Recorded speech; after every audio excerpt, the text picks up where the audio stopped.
Audiolivro O Último Convite. Uma mensagem de esperança, de Clifford Goldstein. Capítulo 12. O Último Convite. A mensagem do terceiro anjo é uma advertência. Se alguém adora a besta e a sua imagem e recebe sua marca na testa ou na mão, também esse beberá do vinho do furor de Deus, preparado sem mistura no cálice da sua ira, e será atormentado com fogo e enxofre, diante dos santos anjos e na presença do Cordeiro. A fumaça do seu tormento sobe para todo sempre, e os adoradores da besta e da sua imagem, e quem quer que receba a marca do nome da besta, não tem descanso algum, nem de dia nem de noite. Aqui está a perseverança dos santos, os que guardam os mandamentos de Deus e a fé em Jesus. Apocalipse 14, versículos 9 a 12. Observe as imagens usadas no texto, extraídas diretamente do livro de Daniel, no qual as pessoas foram forçadas a adorar a imagem, sob ameaça de morte. Daniel capítulo 3, versículos 5, 7, 10, 14, 15 e 18. A advertência na mensagem do terceiro anjo em Apocalipse 14 ecoa Apocalipse 13 também, no qual as pessoas devem, assim como em Daniel 3, adorar uma imagem ou enfrentar a morte, e fizesse morrer todos os que não adorassem a imagem da besta. Apocalipse 13, versículo 15.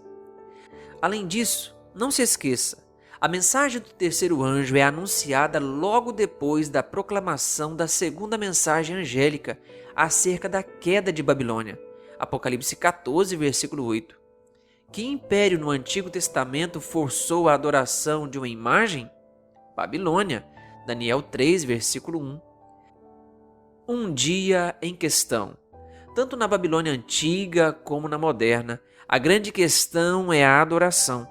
A mensagem do primeiro anjo conclama o mundo a adorar o Criador, que fez o céu, a terra, o mar e as fontes das águas. Apocalipse 14, versículo 7. Essa linguagem é extraída diretamente dos 10 mandamentos, especificamente do quarto, porque em 6 dias o Senhor fez os céus e a terra, o mar e tudo o que neles há, e ao 7º dia descansou, por isso o Senhor abençoou o dia de sábado e o santificou. Êxodo 20, versículo 11, o qual por sua vez provém diretamente do relato da criação em Gênesis 2, versículo 3, como já vimos. Logo, as 3 mensagens angélicas apresentam a grande questão que o mundo enfrentará nos últimos dias. Adoraremos o Criador ou a besta e sua imagem? Apocalipse 14, versículo 9. A resposta deveria ser óbvia. Devemos adorar a Deus porque Ele é o Criador. Não há nada mais elementar e símbolo mais básico de quem Ele é como Criador do que o 7º dia, o sábado. Esse dia foi abençoado e santificado na primeira semana da criação. Foi considerado por Deus como sendo tão importante que Ele o menciona claramente nos 10 mandamentos. Contudo, essa mensagem bíblica profunda conduz a uma pergunta importante. Por que, na maior parte do mundo cristão, guarda-se o domingo, o primeiro dia da semana, em lugar do 7º dia, o sábado, o sinal bíblico do Deus Criador? As citações a seguir explicam o motivo. A edição de 1977 do Catecismo de Doutrina Romana diz o seguinte: pergunta: que dia é o sábado? Resposta: o 7º dia é o sábado. Pergunta: por que guardamos o domingo em lugar do sábado? Resposta: guardamos o domingo em lugar do sábado porque a Igreja transferiu a solenidade do sábado para o domingo. Roma admite ter mudado o sinal fundamental de Deus como nosso Criador para outro dia, o domingo? Leia mais um texto.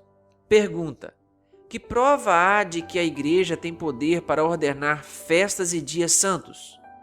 Resposta: pelo próprio ato da mudança do sábado para o domingo, que os protestantes compactuam. Assim, eles se contradizem, guardando o domingo de forma estrita e transgredindo a maior das outras festas ordenadas pela mesma Igreja. Pergunta: como é possível provar isso? Resposta: porque ao guardar o domingo, reconhecem o poder da Igreja para ordenar festas e instituí-las sob pena de pecado. E, ao não guardar o restante das festas por ela ordenadas, negam mais uma vez o mesmo poder. Uma instituição humana alega ter mudado a lei de Deus? Pergunta: a Igreja de Roma tem poder para fazer qualquer alteração nos mandamentos de Deus? Resposta: em lugar do 7º dia e das outras festas designadas pela antiga lei, a Igreja prescreveu que os domingos e os dias santos sejam separados para adoração a Deus, e agora somos obrigados a guardá-los, em consequência do mandamento divino, em vez do antigo sábado. Veja essa explicação de um expoente da Igreja Romana sobre o fato de que a Bíblia jamais ensinou que o domingo é dia de descanso. Não deve todo cristão santificar o domingo e se abster nesse dia de trabalho servil desnecessário? A observância dessa lei não está entre nossos deveres sagrados mais proeminentes? Mas você pode ler a Bíblia de Gênesis ao Apocalipse, que não encontrará um único verso autorizando a santificação do domingo. As Escrituras ordenam a observância religiosa do sábado, dia que jamais santificamos. Alguns protestantes admitem com relutância que não há evidências bíblicas para a guarda do domingo ao invés do sábado. O líder de um grupo cristão dos Estados Unidos dedicado à observância do domingo admitiu exatamente isto. James Westbury escreveu: não há registro de qualquer declaração por parte de Jesus autorizando essa mudança, tampouco por parte dos apóstolos. Lembre-se, essas palavras foram ditas por um homem dedicado à guarda do domingo. No livro The Lord's Day, O Dia do Senhor, dedicado à observância do domingo, Samuel Cartledge escreveu: precisamos admitir que não podemos apontar para nenhuma ordem direta que nos instrua a deixar de guardar o 7º dia e começar a adorar no 1º dia.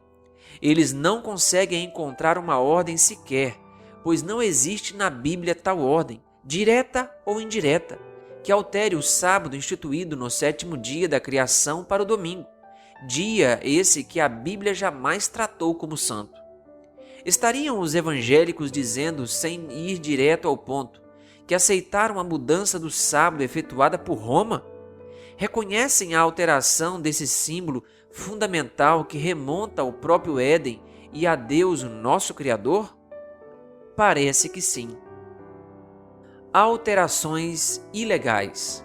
Cerca de 600 anos antes de Cristo, no contexto da Babilônia Antiga, Daniel 2, profecia paralela a Daniel 7, apresentou uma predição extraordinária que abrange a história do mundo desde a Babilônia Antiga, passando por nossos dias, até Deus fundar o seu reino eterno. Na profecia em si, após a divisão de Roma pagã, nas nações que conhecemos atualmente como a Europa moderna, o texto diz: mas nos dias desses reis, ou governantes, o Deus do céu levantará um reino que jamais será destruído e que não passará a outro povo. Esse reino despedaçará e consumirá todos esses outros reinos, mas ele mesmo subsistirá para sempre. Daniel 2, versículo 44. Em algum momento, nos dias da Europa moderna, Deus estabelecerá seu reino. Esse reino que dará fim a todos os outros, existirá para sempre. A grande promessa do Evangelho eterno é que pela fé em Jesus, todos temos um lugar nele. Na casa de meu Pai há muitas moradas. Se não fosse assim, eu já lhes teria dito, pois vou preparar um lugar para vocês. E quando eu for e preparar um lugar, voltarei e os receberei para mim mesmo, para que onde eu estou, vocês estejam também. João 14, versículo 2 e 3. Apenas o que pode nos deixar de fora dessa promessa são nossas más escolhas.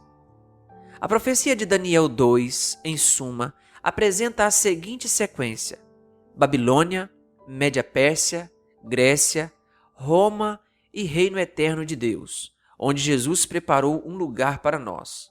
Conforme demonstramos, em Daniel 7, a mesma sequência de impérios é profetizada: Babilônia, Média-Pérsia, Grécia, Roma e reino eterno de Deus, onde Jesus preparou um lugar para nós.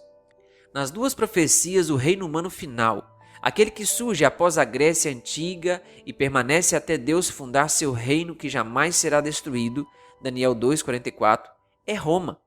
Embora Roma pagã tenha desaparecido há 1500 anos, Roma papal permanece e continuará até o triunfo completo do reino de Deus ao fim deste mundo. Daniel 7, usando diferentes imagens, nos deu mais detalhes acerca desses reinos do que Daniel 2, sobretudo em relação ao último, Roma, em especial acerca de sua fase papal, que inclui uma parte infeliz da história: destruirá os santos do Altíssimo. Daniel 7:25.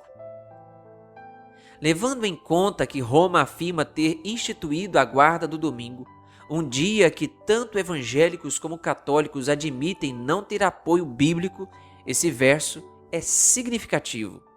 Note, o texto diz que ele cuidará em mudar os tempos e a lei.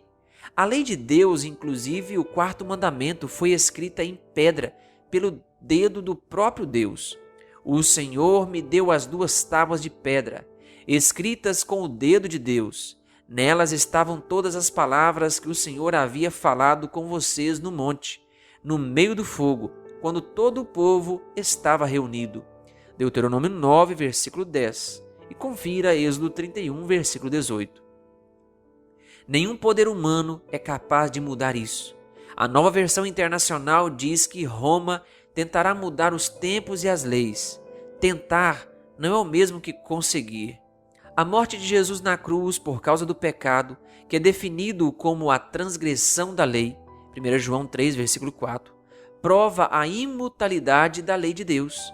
Não teria sido mais fácil mudar a lei, alterando as regras no meio do jogo, a fim de resolver o problema do pecado sem que Jesus precisasse morrer por eles? Confira 1 Coríntios 15, versículo 3. Claro que sim. Afirmar que a guarda do sábado não é mais necessária seria o mesmo que tentar derrubar a lei da gravidade.